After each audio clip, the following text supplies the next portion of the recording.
Pourquoi les prix des VE augmentent alors que les prix des batteries baissent? Bonne question ça. On entend de plus en plus parler de l'émergence des voitures électriques abordables. La réalité des ventes est différente. En 2020, le prix moyen d'une électrique en Europe était d'environ 40 000 euros. Aujourd'hui, c'est 45 000 euros. C'est 5 000 euros de plus quand même. Bon, alors évidemment, il y a aussi l'inflation qui explique cela, mais une étude de Transport et Environnement montre que les prix des voitures électriques a sensiblement grimpé au cours des dernières années. En moyenne, les prix ont augmenté de 11%. Dans ce rapport, on découvre que certains constructeurs ont augmenté le tarif de leur VE de manière plus agressive que d'autres. Les prix de vente des Mercedes et BMW électriques ont par exemple progressé respectivement de 55 et 50%. En parallèle, les modèles de Volvo et Stellantis ont vu leurs tarifs chuter de 31% et 4%. Ça paraît énorme les différences de prix là. 50% pour Mercedes et BMW. C'est pas possible, il y a une erreur. Comment peut-on expliquer cette hausse des prix alors que le coût de fabrication des batteries est en chute libre? Parmi les tendances qui se dégagent, il y a la domination croissante des modèles haut de gamme. Mercedes a par exemple lancé les EQE et EQS. Les ventes des SUV électriques ont plus que doublé au cours des 4 dernières années, alors qu'ils représentaient 28% du marché de l'électrique en 2020. Ils pèsent aujourd'hui pour 64%. On constate que l'offre disponible oriente la demande. Toutefois, selon une étude de la Commission européenne, 57% des Européens se disent prêts à acheter une voiture électrique, mais pour le reste, c'est le prix qui est un obstacle majeur.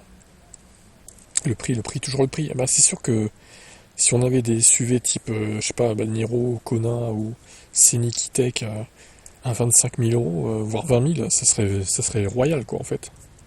Ou des citadines à 10 000 euros type Dacia Spring, comme ils ont en Belgique d'ailleurs, on a vu. Ça serait le monde parfait en fait. Tout le monde passerait électrique, mais on en est loin là. Selon ce même rapport, le prix médian que les citoyens du vieux continent sont prêts à payer pour un véhicule électrique serait de 20 000 euros, vente neuve et d'occasion confondues. Mais aujourd'hui, les marques européennes semblent vouloir donner la priorité aux modèles les plus rentables, plutôt que se concentrer sur des voitures abordables et destinées au marché de masse. Paradoxalement, ces mêmes constructeurs accusent la faiblesse de la demande pour les véhicules électriques. En réalité, ce sont leurs propres stratégies qui faussent le marché et malgré tout, les prix devraient baisser en 2025. En effet, les géants de l'automobile vont devoir se plier aux règles de l'Union européenne. La part de marché des électriques pourrait se situer entre 20 et 24% dès l'année prochaine. C'est ce qu'on souhaite évidemment, que les ventes décollent et que les prix baissent. Ça va être le nerf de la guerre.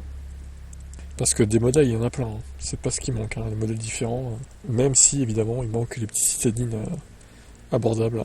Mais bon, ça va arriver aussi. Par contre, il ne faudra pas s'attendre à des autonomies de 500 km sur une citadine. Forcément, déjà, le châssis est trop petit pour accueillir une si grosse batterie de 65 ou 70 kWh.